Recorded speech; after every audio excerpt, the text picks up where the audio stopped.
तो फिल्म की शुरुआत माइकल से होती है। वो और उसके डैड दोनों मॉर्टिशियंस हैं जो मरे हुए लोगों की बॉडी वॉश करते हैं। फिल्म के स्टार्ट में ही ये फ्यूनरल के लिए एक लेडी की बॉडी को तैयार कर रहे थे जिसने सुसाइड की थी। माइकल अपने डैड से पूछता है कि इसने सुसाइड कैसे की, तो उसके डैड उसे समझाते हैं, देखो बेटा, हमारा काम सिर्फ लोगों की बॉडी को फ्यूनरल के लिए तैयार करना होता है, उनकी मौत के बारे में जानना हमारे लिए बेहतर नहीं। उस औरत की बॉडी पर मरते हुए एक ब्रेसलेट था और एक अजीब सा डेविल वाला टैटू भी बना था। फिर आज रात में माइकल अपने दोस्त से मिलता है और उसे बताता है कि उसने सेमिनरी कॉलेज को ज्वाइन करने का फैसला किया है। सेमिनरी कॉलेज असल में क्रिश्चियंस का कॉलेज है जहाँ पर प्रीस्ट बनने की पढ़ाई की जाती है। उसके फ्रेंड ने पूछा, तुम प्रीस्ट क्यों बनना चाहते हो, तुम्हारे तो ग्रेड्स भी इतने अच्छे हैं।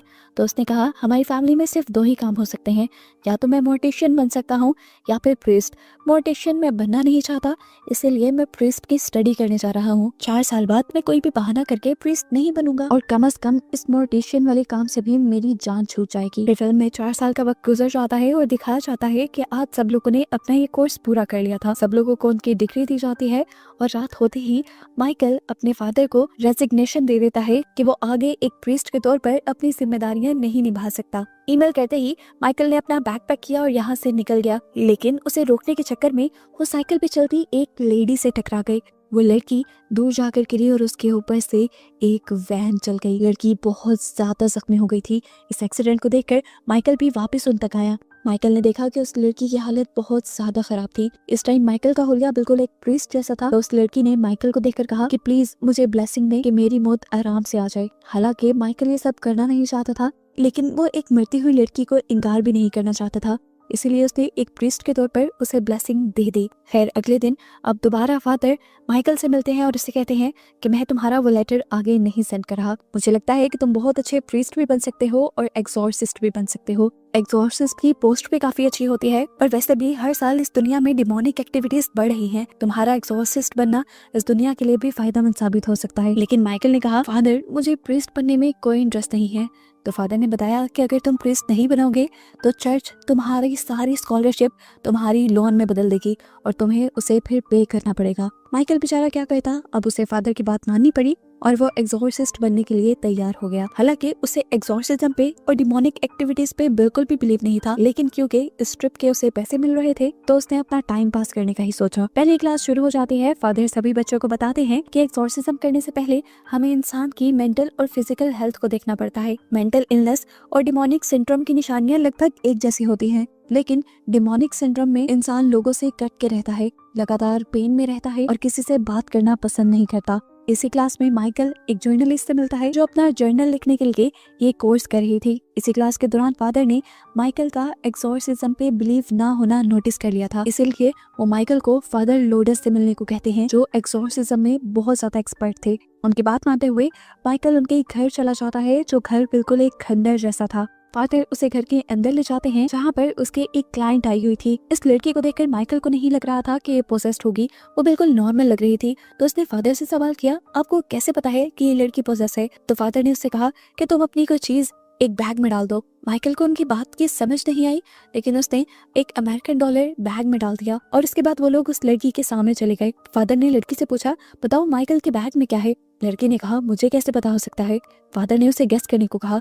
लड़की ने गेस करने से मना कर दिया। फादर ने उस पे जोर डालना शुरू किया तो उसके अंदर का डीमन जाग गया और आखिर उस लड़की ने बता दिया कि माइकल के बैग में एक अमेरिकन डॉलर है, जिसे बाद में माइकल ने निकाल के भी दिखा दिया।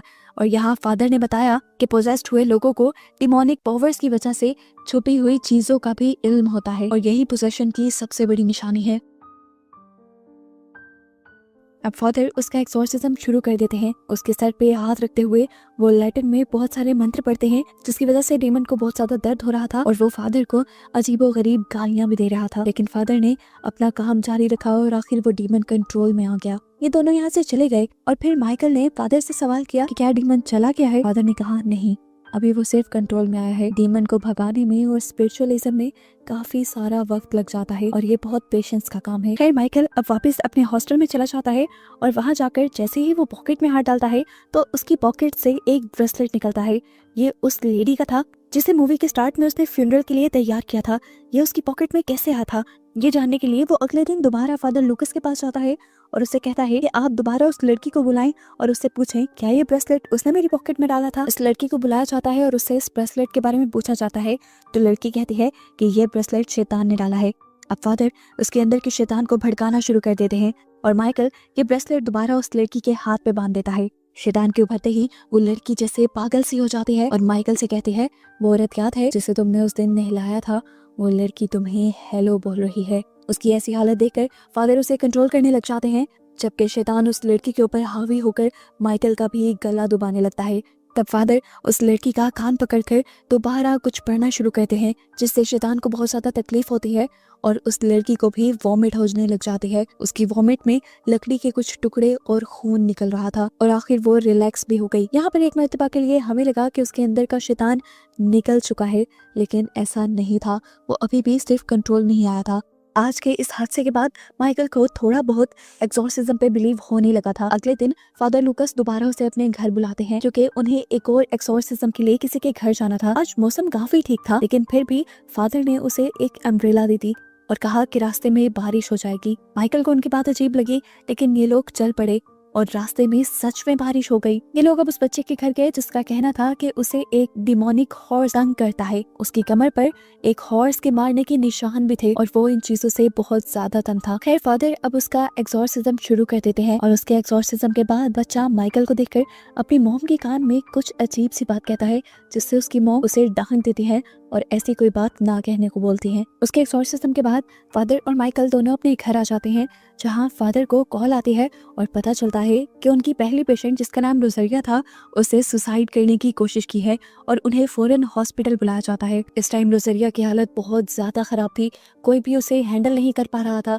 उसकी आवाज भी शैतानी हो चुकी थी। जब फादर उसके ऊपर एक्सॉर्सिज्म परफॉर्म करते हैं तो फादर को दूर धकेल देते हैं और सबसे कहती है कि तुम सब मुझसे डरो। तो माइकल कहता है, क्यों, तुम तो हो ही नहीं। इससे उस डीमन को भी गुस्सा आ जाता है, जिसे फादर दोबारा एक्सॉर्सिज्म करके शांत करते हैं और ये लोग बाहर आ जाते हैं। बाहर आकर फादर लूकस बहुत ज्यादा गुस्से में थे, क्योंकि माइकल को उस डीमन के सामने ऐसी बात नहीं कहनी चाहिए थी, इससे एक्सॉर्सिज्म खराब हो सकता था। लेकिन माइकल अभी भी इन चीजों को डिनाई करके यहाँ से चला जाता है। अगली सुबह हम दोबारा रोजरिया को देखते हैं, जिसकी तबीयत बहुत ज्यादा खराब हो रही थी। इस टाइम उसके ऊपर शैतान भी हावी था, उसके पास कोई भी नहीं था, हाथ पांव भी उसके बंधे हुए थे। बहुत मुश्किल से वो अपने आप को घसीटते हुए अलार्म के बटन तक ले जाती है और जब तक ये लोग उसके रूम तक आते हैं तो देखते हैं कि रोजरिया और उसका पैदा हुआ बच्चा दोनों मर चुके थे। ये बात जैसे ही फादर लूकस को पता चली तो फादर लूकस बुरी तरह टूट गए। अब तो फादर लूकस का भी अपने एक्सॉर्सिज्म से और गॉड से बिलीफ उठता जा रहा था। वो यहाँ से चले जाते हैं और अब हम देखते हैं कि माइकल उस जर्नलिस्ट से मिलने के लिए आया है। वो उस जर्नलिस्ट को सारी कहानी सुनाता है रोजरिया वाली, कि किस तरह रोजरिया के ऊपर एक डीमन ने कब्जा किया हुआ था। इन लोगों ने एक्सॉर्सिज्म किया, उसके बावजूद भी रोजरिया मर गई। वो अभी तक इसी कश्मकश से नहीं निकल पा रहा था कि क्या ये सब चीजें ठीक होती भी हैं कि नहीं। खैर इस मीटिंग के बाद वो अपने हॉस्टल के रूम में आकर सो जाता है और जब उसकी आंख खुलती है तो वो अपने मोर्टिशियन वाले रूप में था। वो अपने पुराने घर में था। वो इस टाइम एक मुर्दे को नहला रहा था कि तभी उसके पास कोई अजीब सा ओल्ड मैन आया। उसके डरावने हाथ थे। वो अपना हाथ कुछ इस तरह से माइकल के आगे करता है कि जैसे माइकल उसे चूमे, लेकिन माइकल उसे चूमने से पहले ही रुक जाता है। तो वो हाथ फिर माइकल के मुंह पे प्यार करता है और एकदम से उसका गला पकड़ लेता है। वो माइकल को दम घोट कर मारना चाह रहा था, लेकिन एकदम से माइकल की आंख खुल गई और हमें दिखाया गया कि ये सब माइकल का डरावना ख्वाब था। इस टाइम माइकल के दरवाजे पे कोई नॉक भी कर रहा था। माइकल ने जाकर देखा, यहाँ पर फादर आए थे जो उसे फौरन घर जाने को कहते हैं, क्योंकि उसके डैड की तबीयत बहुत ज्यादा खराब थी। फादर ने उसकी फ्लाइट का इंतजाम भी कर दिया था। माइकल एयरपोर्ट तक भी पहुंच गया, लेकिन उसे पता चला कि किसी हादसे की वजह से सारी फ्लाइट्स बंद हो चुकी हैं। माइकल टूटकर अपने हॉस्टल रूम में वापस आ जाता है और देखता है कि अब उसका पूरा रूम मेंढकों से भरा हुआ था। खैर इस सीन के बाद हमें दोबारा फादर लूकस को दिखाया जाता है, जो अब शीशे के सामने खड़े शेव कर रहे थे और एकदम से उन्होंने अपने गाल पे कट लगा लिया। उनकी ऐसी अजीब हरकतों की वजह ये थी कि फादर लूकस असल में पोजेस्ड हो गए थे। क्रिश्चियनिटी में माना जाता है कि अगर कोई प्रीस्ट एक्सॉर्सिज्म करने में फेल हो जाए तो डिमोनिक पावर उसे ही पोसेस कर लेते हैं, और फादर लूकस के साथ भी कुछ ऐसा ही हुआ था। असल में वो रोजरिया का एक्सॉर्सिज्म ठीक तरीके से परफॉर्म नहीं कर पाए थे। वो उसके डीमन को जब कंट्रोल नहीं कर पाए तो उनका अपना ही फेथ कम होने लगा। उनका जब फेथ कमजोर हुआ तो डीमन ने उन्हें ही पोसेस करना शुरू किया, और उनके पोजेशन की निशानी ये भी थी कि उन्हें बारिश होने का पहले से ही पता चल गया था। ये भी डिमोनिक पावर की वजह से हुआ था। और जब वो बच्चे का एक्सॉर्सिज्म करने गए थे तब भी वो बच्चे की कमर पे घोड़े के पाँव का निशान देखकर जोर जोर से हंसने लगे। असल में उस टाइम उनके अंदर डीमन ही था, और अब रोजरिया के मरने के बाद उनका अपना फेथ बिल्कुल खत्म हो चुका था। अपने रिलीजन से बिलीफ बहुत ज्यादा कम हो गया था, इसलिए अब डीमन ने उन्हें पूरी तरह पोसेस कर लिया। ऐसे में जब कोई बच्ची भी फादर से ब्लेसिंग लेने के लिए जाती है तो फादर उसे जोर से थप्पड़ लगाकर दूर कर देते हैं। खैर सीन कट होता है और दिखाया जाता है कि माइकल ने अपने रहने के लिए एक मोटेल रूम बुक करवाया था, क्योंकि हॉस्टल रूम में अब वो रह नहीं सकता था। उसने अब हॉस्पिटल में कॉल की अपने डैड की तबीयत पूछने के लिए, तो उसके डैड ने ही फोन उठाया और उसके डैड ने उसे बताया कि अब मेरी तबीयत पहले से बिल्कुल ठीक है। ये सुनकर माइकल खुश हो गया और एकदम से उसके डैड की आवाज कट गई और डॉक्टर बोलने लगे, और डॉक्टर ने उन्हें बताया कि सॉरी मिस्टर माइकल, लेकिन आपके डैड मर चुके हैं। माइकल ये सुनकर हैरान हो जाता है और डॉक्टर से पूछता है ऐसा कैसे हो सकता है, अभी कुछ सेकंड पहले ही तो मेरी उनसे बात हो रही थी। डॉक्टर ने कहा ऐसा होना इम्पॉसिबल है क्योंकि उनकी आज दोपहर 2 बजे ही मौत हुई है। अब माइकल बहुत ज्यादा उदास हो गया था, उसने फोन भी रख दिया और तभी एकदम से उसके दरवाजे पे नॉक हुआ। माइकल जैसे ही उसे देखने के लिए कमरे से बाहर गया तो एकदम से किसी के भागने की आवाज आई, लेकिन वहां पर तो कोई भी नहीं था, और अब उसके कमरे के डोर लॉक के ऊपर वही ब्रेसलेट भी था जिसे हम मूवी में बार बार देख चुके हैं। उसे अब अपने डैड की आवाज आ रही थी जो उसे मदद के लिए बुला रहे थे। माइकल पागल हुआ, उनके पीछे भागता रहा और यहाँ तक के होटल से बाहर भी निकल आया। बाहर नीचे किसी के कदमों के निशान भी थे, और एकदम से उसके डैड की आवाज आई, बस टेंशन मत लो, अब दर्द खत्म हो गया। और हमें दूसरी तरफ उसके डैड को गिरता हुआ दिखाई दिया, और यही मोटर के बाहर उसे एक घोड़ा भी नजर आया जिसकी आंखें बुरी तरह लाल हुई थी, जिसका मतलब था कि उसके अंदर डिमोनिक पावर्स थी। उसे देखकर वो परेशान हो जाता है और अपनी फेलो उस जर्नलिस्ट को कॉल करता है। ये दोनों मिलकर अब उस बच्चे के घर जाते हैं जिसे वो डिमोनिक घोड़ा तंग किया करता था। माइकल यहाँ जाते ही सबसे पहले उस बच्चे की माँ से पूछता है कि उस दिन आपके बेटे ने आपको क्या कहा था। तो वो औरत बताती है इसने कहा था कि तुम्हारे डैड की जल्द ही मौत हो जाएगी। और ये सुनकर माइकल हैरान हो जाता है क्योंकि सच में उसके डैड भी मर चुके थे। माइकल अब उस बच्चे से पूछता है आखिर तुम्हें ये बात किसने बताई थी। तो बच्चे ने बताया मुझे ये बात उसी ने बताई है जिसे तुम रात को देख चुके हो। माइकल अब परेशान हो चुका था, उसे पूरी तरह इन चीजों पे यकीन हो गया था और अब उसे मदद चाहिए थी। वो मदद के लिए फादर लूकस के घर जाते हैं तो देखते हैं कि फादर लूकस तो बारिश के नीचे बैठे हुए थे, अपने आप को भुलाए, उन्हें कुछ पता नहीं था, वो शायद होश में ही नहीं थे। जर्नलिस्ट और माइकल उनको उठाकर उनके घर के अंदर लेकर जाते हैं। घर आने के बाद फादर थोड़े से होश में आए थे। उन्होंने माइकल से कहा कि तुम फौरन ही चर्च से फादर को बुला लो जो तुम्हारे टीचर हैं, क्योंकि ये डीमन बहुत ही ज्यादा चालाक है और ये सब करने से पहले तुम मुझे जरूर बांध देना। माइकल समझ गया था कि फादर लूकस भी उस डीमन की पोजेशन में आ चुके हैं। वो जल्दी से चर्च कॉल करता है तो उसे पता चलता है कि फादर जेवियर तो आउट ऑफ टाउन थे और 2 दिन बाद आने वाले थे। सिचुएशन को कंट्रोल करने के लिए अब वो क्या भी करते, माइकल खुद ही एक्सॉर्सिज्म परफॉर्म करने का फैसला करता है। लेकिन क्योंकि माइकल को पहले एक्सॉर्सिज्म पे बिलीफ नहीं था, उसका फेथ ज्यादा अच्छा नहीं था, तो यहाँ डीमन उसे ही कमजोर करने की कोशिशों में लग जाता है। ये शैतान अब फादर लूकस को भी बहुत ज्यादा तंग कर रहा था, उन्हें दर्द दे रहा था, इसलिए माइकल और जर्नलिस्ट फादर को बिठाकर कुर्सी से बांध देते हैं। लेकिन ये शैतान बहुत ज्यादा ताकतवर था,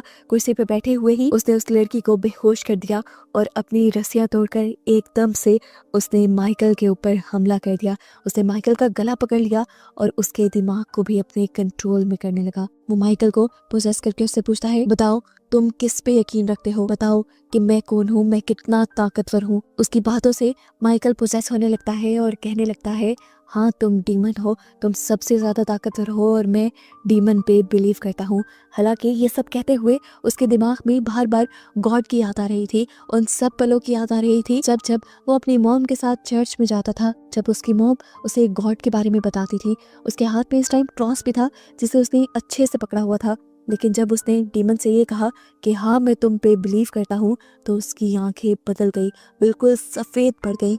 यानी डीमन उसे अच्छी तरह पोसेस कर चुका था। इससे पहले कि डीमन अब उससे भी कोई नुकसान पहुंचाता, उसे वो पल याद आ जाता है जब उसकी मॉम ने उसे गॉड की पिक्चर दी थी। और उसी टाइम माइकल कह देता है, नहीं मैं तुम पर नहीं, मैं गॉड पे बिलीव करता हूँ, मैं गॉड को एक्सेप्ट करता हूँ अभी और इसी वक्त। ये कहते ही माइकल की आंखें दोबारा नॉर्मल हो जाती हैं। वो जब अपने फेथ को अपनाता है तो एकदम से उसकी पावर्स वापस आ जाते हैं और इन्हीं पावर्स से वो उस डीमन को कंट्रोल करने लगता है और उससे उसका नाम पूछता है। अब डीमन भी कमजोर हो गया था। जैसे ही डीमन ने अपना नाम बताया तो वो फादर लूकस की बॉडी छोड़ गया और सीन यहीं से कट हो गया। हमें अगले दिन एक नई सुबह दिखाई गई, जिसका मतलब था कि अब उस डीमन का साया इस दुनिया से जा चुका है। यहाँ पर फादर लूकस माइकल का शुक्रिया अदा करते हैं और मूवी यहीं पर खत्म हो जाती है।